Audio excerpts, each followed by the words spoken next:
Ini adalah salah satu film paling menarik di Korea. Xiaoyu yang berusia 7 tahun baru pertama kali melihat neneknya. Dia lari dengan jijik. Tidak hanya itu, dia dibesarkan di kota. Tidak suka semuanya di sini. Karena nenek juga tuli.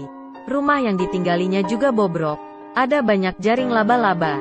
Ada serangga yang merayap di lantai setiap saat. Tapi Xiaoyu harus tinggal di sana. Karena ibunya bangkrut. Untuk mencari pekerjaan, hanya bisa menitipkannya pada nenek. Ibu tidak bisa memberikan apa-apa.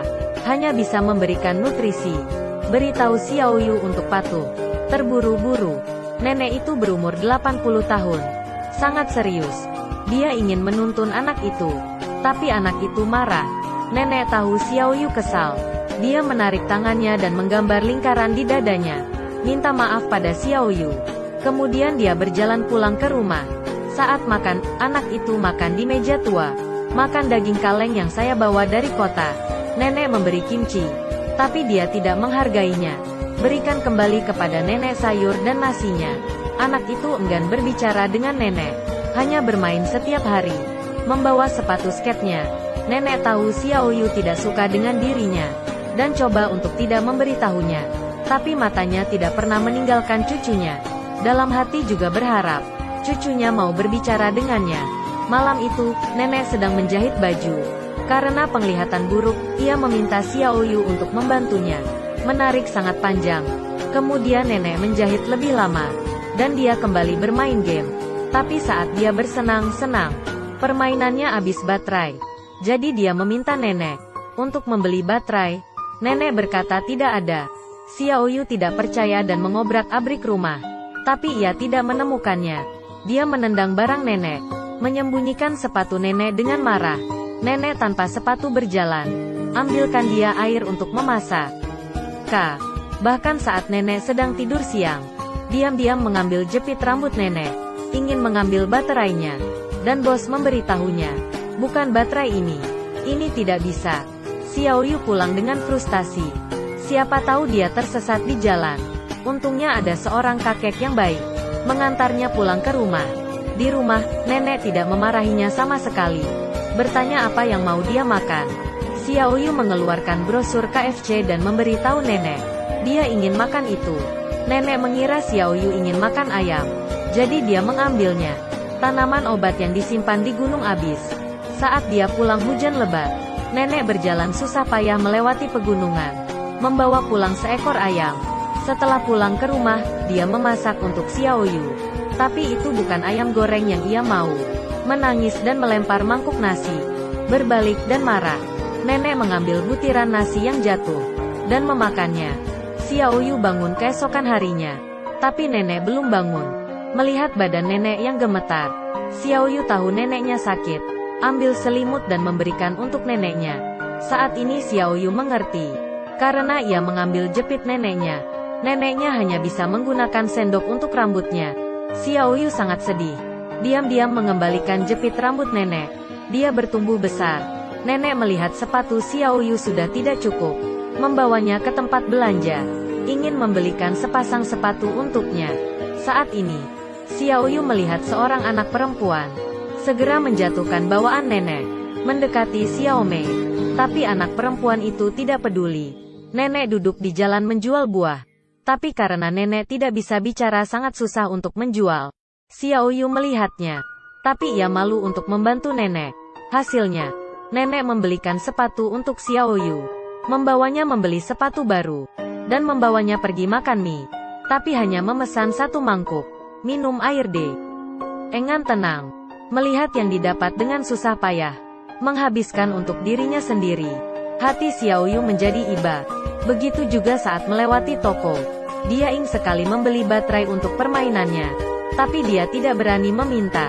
Saat pulang, nenek bertanya dia ingin makan apa. Dia menunjuk ke samping.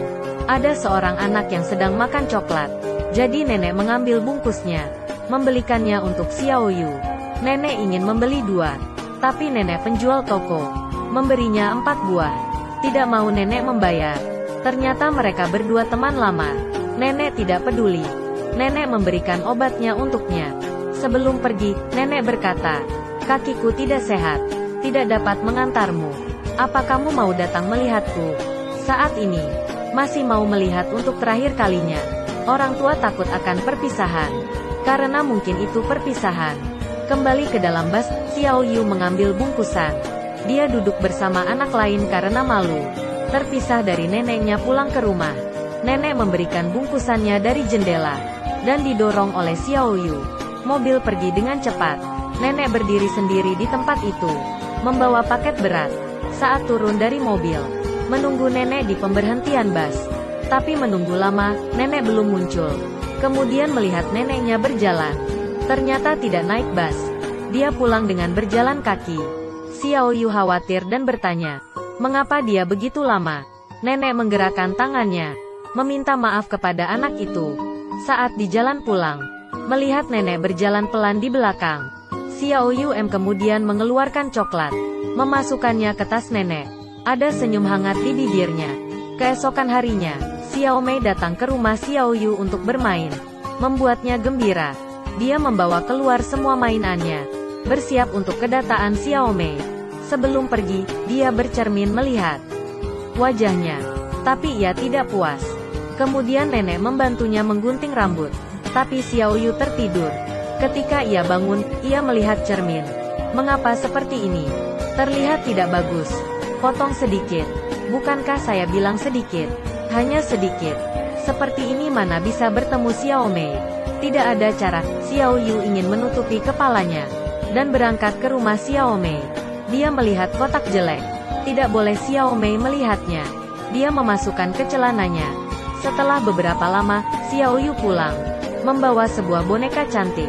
Itu adalah hadiah dari Xiao Mei. Dia sangat bahagia dan bermain papan luncur di lereng bukit yang curam. Namun sayangnya dia terjatuh dan gerobak rusak dan lututnya luka. Xiao Yu yang terluka membawa bonekanya. Jalan pulang yang sulit. Dan seseorang dari desa yang sama memberitahunya, sapi akan lewat. Tapi dia tidak percaya. Dia pikir anak itu berbohong. Dan ternyata benar ada sapi gila. Karena kakinya sakit dia tidak bisa berlari. Dan temannya membantunya mengusir sapi gila itu. Ia meminta maaf pada temannya. Ternyata belum lama ini, dia juga menipunya. Tapi ia membalas dengan kebaikan. Ini membuat Xiao Yu sangat malu. Saat jalan pulang, Xiao Yu ingat di sakunya, dan membuka kotak itu, ada permainannya dan beberapa uang. Untuk Xiao Yu membeli baterai. Melihat ini, air matanya berlinang. Dia merasa bersalah pada nenek. Saat berjalan ke lereng bukit, Xiao Yu melihat neneknya yang sedang mencarinya. Neneknya menghampirinya, menyeka air matanya, melihat lukanya. Sangat sakit. Kemudian nenek memberi surat kepada Xiao Yu. Ibunya ternyata sudah menemukan pekerjaan, akan menjemputnya pulang. Tapi Xiao Yu tidak senang. Apa yang nenek lakukan ketika dia tidak ada? Jadi Xiao Yu memutuskan untuk mengajari nenek menulis. Dia berharap nenek dapat menulis surat untuknya, karena neneknya tidak sekolah. Jadi Xiao Yu berkata, jika nenek sakit, tulis sebuah surat untuknya. Jadi saya tahu, dan bisa kembali dengan cepat. Mengertikah? Sebelum berangkat, Xiao Yu membantu nenek. Karena dengan seperti ini, nenek tidak perlu menghabiskan waktu mencarinya. Keesokan harinya, ibu membawa Xiao Yu pulang. Nenek tidak bisa melihatnya. Ingin tinggal tapi tidak bisa bicara. Xiao Yu tidak sanggup melihat nenek. Dirinya tidak tahan. Akhirnya mobil maju. Xiao Yu berlari ke belakang mobil.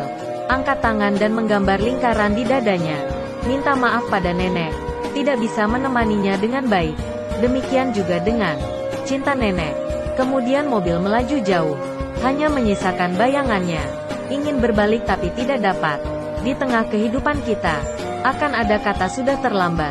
Membuat orang menyesal ketika mengingatnya. Jadi jangan menunggu saat itu. Mereka yang mencintai kita tanpa syarat, satu waktu akan pergi. Akan merindukan kebaikan mereka. Lebih banyak perhatian saat mereka masih hidup. Lebih penting dari apapun. Film ini didedikasikan untuk seluruh nenek di dunia. Berharap mereka semua bahagia dan sehat. Baiklah, film ini selesai di sini. Jika Anda suka dengan cerita ini, ingatlah untuk mengikuti saya.